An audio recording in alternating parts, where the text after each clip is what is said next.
A Uniqlo Supima t-shirt costs $19.90.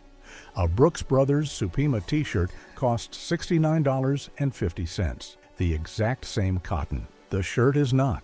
5 cheap clothing brands are using the same materials as the designer labels, charging 3 times the price. By the end of this video, you will know which ones. Number 1. Kirkland Signature. Most men walk past the clothing section at Costco, past the folded stacks of jeans, t-shirts, dress shirts, and outerwear, past a private label that generates roughly $86 billion in annual sales. 1/3 of everything Costco sells carries the Kirkland Signature name. The clothing is a small corner of that business, but it is the corner most men do not know they should be paying attention to. Costco launched Kirkland Signature in 1995. The model was simple: work directly with the factories that produce name-brand products, commission private label versions of the same goods, sell them without a marketing budget, without wholesale layers, without retail markup. Pass the savings through to the member. This model is not a secret for batteries or paper towels. Kirkland batteries are made by Duracell. Kirkland diapers are made by Kimberly-Clark. The quality at half the price is widely accepted in every Costco warehouse in America. Same model applies to clothing, and almost no one talks about it. Kirkland Signature jeans retail for $15 to $20. 99% cotton, 1% spandex for the slightest stretch. Classic 5-pocket cut. Manufactured in the same kind of factories that produce mid-tier American denim at 3 to 4 times the price. The t-shirts run $6 to $9 for a 3-pack. The dress shirts $30 to $40. The chinos $20 to $25. The outerwear, when it appears seasonally, undercuts comparable retail product by 50 to 70%. Real customer reports of Kirkland jeans outlasting $60 Levi's have circulated online for years. The explanation is not magic. It is the absence of 4 layers of markup between the factory and the shelf. The factory cost of the jean is roughly the same in both cases. The Levi's retail price includes the marketing budget, the wholesale distributor margin, the department store rent, and the brand premium. The Kirkland retail price includes the factory cost and a Costco warehouse shelf. The only cost of buying Kirkland clothing is a Costco membership, $65 a year. For most men who buy even 2 pairs of Kirkland jeans annually, the membership pays for itself in one visit. The membership also covers the rest of the household's needs, so the clothing savings arrive on top of savings across every other category. Take the stitch count test from later in this video. Apply it to a pair of Kirkland jeans next to a department store pair at 3 times the price. The construction is frequently identical. The difference is the label. This is the cheapest entry on this list. It is also the one most men already have access to and never use. Number 2. Uniqlo. Uniqlo's parent company began as a men's clothing shop in 1949 in Yamaguchi, Japan. The Uniqlo brand itself launched in 1984 in Hiroshima and became the company's default name by 1988. Today, Uniqlo is a subsidiary of Fast Retailing and the 8th largest fashion retailer in the world. In some cities, lines form outside their flagship stores at opening time. And yet, the average American man still considers Uniqlo a budget brand for fast fashion basics. That assumption is costing him money. Uniqlo is the closest thing in global retail to a technology company that happens to sell clothing. Their Basic Research Institute in Ariake, Tokyo develops fabrics in-house, heat tech insulation, air-ism moisture wicking technical wear, 3D knit construction for seamless sweaters. These are not marketing names attached to off-the-shelf fabric. They are proprietary textiles developed through research programs that most fashion brands do not have the engineering capacity to run. The heat tech line was developed in partnership with Terray Industries, the same textile science company that produces fabrics for aerospace and high-performance athletic use. The flagship product for this list is the Supima cotton t-shirt, $19.90. Supima is a trademark designation for American-grown extra-long staple cotton. Less than 1% of global cotton production qualifies. It is the same grade used by Brooks Brothers in their $69 Supima t-shirt. The same grade appears in premium menswear at $100 and up. At $19.90, Uniqlo sells that cotton with Japanese manufacturing quality control. Weight, hand feel, seam construction, neckline stability, all calibrated to to specifications Japanese supervisors review before the shirts leave the factory. For denim, Uniqlo partners with Kaihara, one of Japan's leading premium denim mills. Kaihara was founded in 1893 and is considered the backbone of Japanese denim production. The same mill supplies fabric to several of the selvage heritage brands we have covered in our denim video. Uniqlo's selvage line at $50 uses denim woven on Kaihara looms in Hiroshima, the same looms that produce $200 Japanese heritage jeans. The difference between the two products is the finishing and the label, not the fabric source.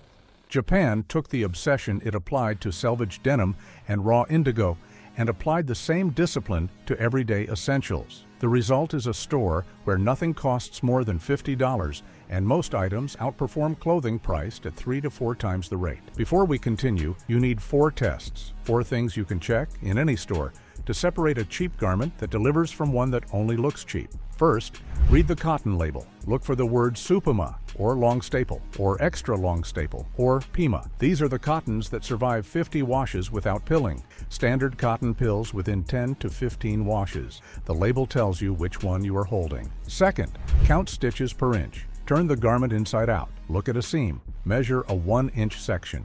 Premium construction runs 8 to 12 stitches per inch. Commodity construction runs 5 to 7. Dickies 874 work pants, we will get to them, run 10 to 11. Most department store chinos at $150 run 7 to 8. The $30 work pant outstitches the designer chino.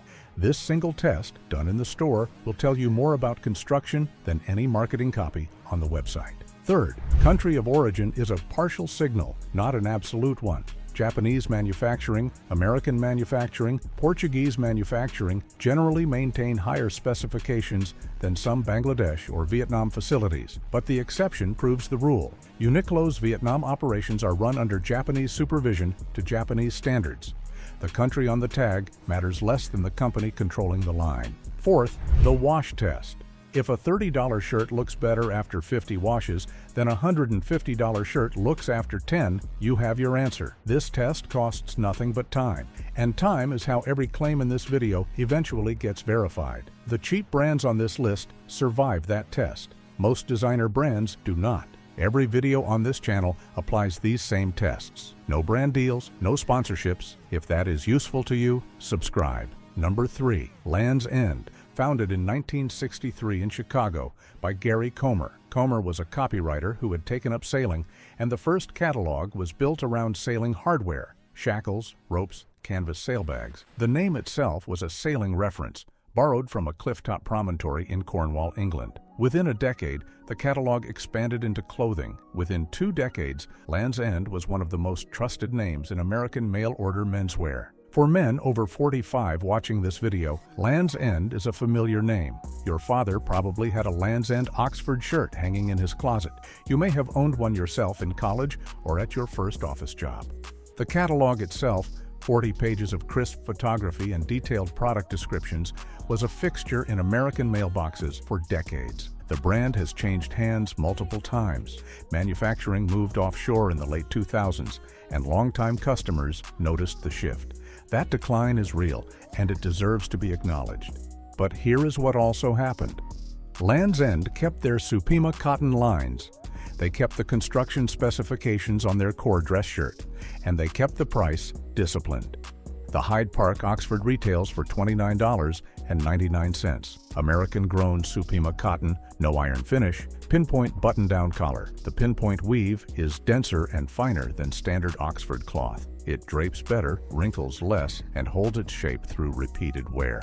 The same construction silhouette that defined the American Oxford cloth button-down for 6 decades. Compare this directly. Brooks Brothers sells their iconic Oxford button-down for $98 to $140.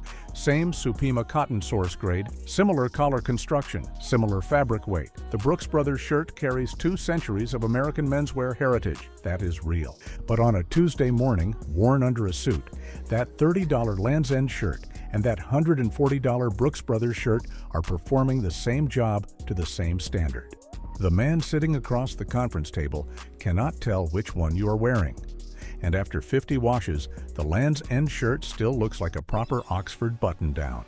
Land's End also offers traditional fit, tailored fit, and big and tall sizing. Most men's brands abandoned the full-size range when private equity came through. Land's End kept it. The shirt your boss wore in 1985 is still on the rack at $30. Most men do not know this. The men who do know this buy 6 at a time. Number 4, L.L. Bean, founded in 1912 in Freeport, Maine, by Leon Leonwood Bean. Still privately held, still run by descendants of the original family. 113 years of continuous family ownership is a statistic that does not exist anywhere else in American clothing retail at this scale. The brand was built on a single product, the Maine hunting shoe, now called the Bean Boot. Leon Leonwood Bean designed it in 1911, tested it, sold the first 100 pairs, and had 90 of them returned because the stitching failed. He refunded every customer, redesigned the boot, and guaranteed the next version for life. That guarantee became the foundation of the brand. The Bean Boot has been in continuous production for over 100 years. The design is essentially unchanged, and it is still made in Maine. Not assembled in Maine, made in Maine. The rubber bottoms are molded in Lewiston. The leather uppers are sewn in Brunswick. Every pair goes through American hands. And when the rubber bottom eventually wears through, which takes a decade or more of regular use, L.L. Bean will resole the boot rather than replace it. The Bean Boot retails for $149. For an American-made leather and rubber boot that is built to be resoled indefinitely and backed by a century-old guarantee, this is a price that does not exist anywhere else in American menswear. L.L. Bean currently produces approximately 425 SKUs in the United States. The Chamois shirt, a heavyweight cotton flannel originally designed for Maine hunters in the 1920s, retails for $45. The field coat runs in the $100 range. The canvas boat and tote bag, first introduced in 1944 as an ice-carrying bag, retails for $35 and is made in Maine. These are the original items, not reissues, not Heritage Line revivals. The same products in continuous production at prices that have barely kept pace with inflation. The Freeport flagship store stayed open 24 hours a day, 365 days a year, from 1951 through most of the past 70 years. Customers would drive hours in the middle of the night to buy a pair of bean boots on a hunting trip. That is the kind of loyalty a brand builds over a century.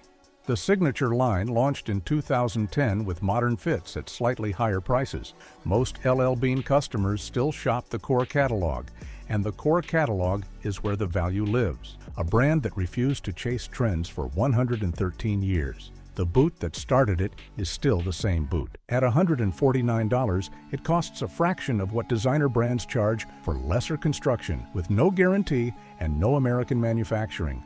This is a brand that earned every word of its reputation. Number 5. Dickies. The Dickies story begins in 1918 in the small town of Bryan, Texas, where C.N. Williamson and E.E. Colonel Dickey started a vehicle and harness business.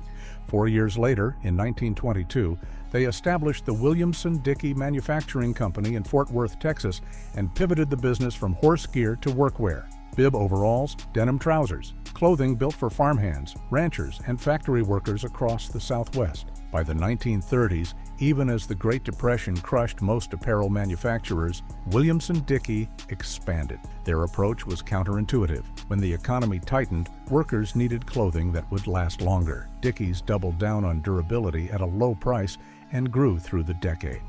By the 1950s, the brand was outfitting American workers, mechanics, tradesmen, and farmers across the country. By the 1960s, it had become the default workwear uniform in industries that demanded durability at a price working men could afford. In 1967, Dickies launched the 874 Original Work Pant. It has been in continuous production since, functionally unchanged for nearly 6 decades. The 874 retails for $30. 65% polyester, 35% cotton twill, triple needle stitching at stress points, stain release finish, permanent crease. A cut designed to fit a man moving through real physical work for 8 to 12 hours a day. Those construction specifications are not cheap adaptations for a cheap market. They are the specifications of a pant designed to survive conditions that destroy commodity chinos in a season. The 874 runs 10 to 11 stitches per inch. The stain release finish is a chemical treatment applied at the factory that resists the oils, greases, paints, and food debris that destroy standard fabric. The permanent crease survives industrial washing. These features exist in $30 pants because the customer base, chefs, tradesmen, mechanics, warehouse workers, demanded them for a century. Compare this to the designer chino market. Designer workwear-inspired chinos at $150 to $250 borrow the aesthetic of the 874 without borrowing the construction. 7 to 8 stitches per inch. No stain finish, no permanent crease, no triple needle stress point reinforcement. The designer version is the appearance. The Dickies is the engineering. The cultural footprint of the 874s goes far beyond workwear. Professional chefs wear them in kitchens across the country. The stain release finish was practically designed for restaurant work. Skateboarders adopted them in the 1980s, and the pant became the default uniform of West Coast skate culture through the following decades. Hip-hop artists wore them through the 1990s, which pulled Dickies into streetwear. Artists, musicians, and painters have worn them for generations because they survive paint, glue, and industrial use that ruins anything else. The work pant your grandfather wore. The work pant your father wore. Still $30. Still the same specifications. Still manufactured to conditions that most modern designer brands cannot match at any price. 5 brands. 5 prices that should not be possible for the quality delivered. 5 names that have been sitting on the shelf the entire time, while the fashion press covered designer launches and influencer drops and celebrity collaborations. The pattern connecting all 5 is the absence of one or more layers of markup. Kirkland eliminated the wholesale and brand marketing layers. Uniqlo eliminated the fashion house margin by building its own fabric research in-house. Land's End stripped the retail markup through direct catalog and online sales. LL Bean kept family ownership and refused to chase trends. Dickies kept one product in continuous production for 60 years instead of redesigning it every season. Every one of them put the money into the garment instead of the brand. The 4 tests still apply. Check the cotton, count the stitches, read the country of origin, and give the garment 50 washes. The brands on this list survive that sequence. Most brands at 3 to 5 times these prices do not. The men who know these brands tend to stay quiet about it. They buy their 6 Land's End shirts. They replace their Dickies every few years when the specific pair finally gives up. They drive to Costco twice a year for a stack of basics. They have worn the same bean boots through 4 presidential administrations. These are the men who were never looking for a logo. They were looking for clothing that does its job and does not ask for attention. If you own a cheap brand you swear by, drop the brand in the comments. And how long your favorite piece has lasted. Help the next man find the gold mine he is missing. If you missed our breakdown on the 8 clothing brands men can still trust, the Buy It for Life Heritage list, it is linked below. Over 55,000 men have watched that one, and our video on the 7 clothing brands robbing you blind covers the same pattern in reverse, what to avoid, not just what to buy. Both follow the money the same way this one did. Subscribe if you have not. This channel follows the money, not the marketing.